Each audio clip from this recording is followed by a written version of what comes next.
দোতলা হলুদ বিল্ডিং যেটা, এটা হলো রাসূল সাল্লাল্লাহু আলাইহি সাল্লামের জন্মস্থান বাড়ি। আসলে ওই সময় এটা বাড়ি ছিল না এরকম, পরবর্তীতে এটা এরকম দোতলা বাড়ি করা হয়েছে।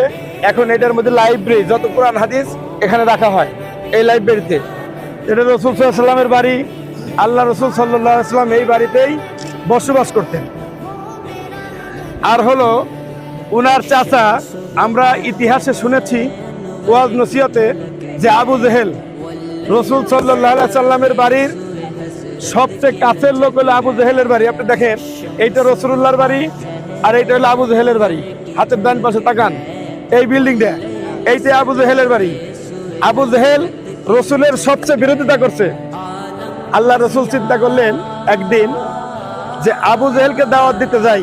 আবু জেহেল আমার চাচা, সে হয়তো দিনের বেলায় দাওয়াত দিলে সে মনে মনে লজ্জাবোধ করতো,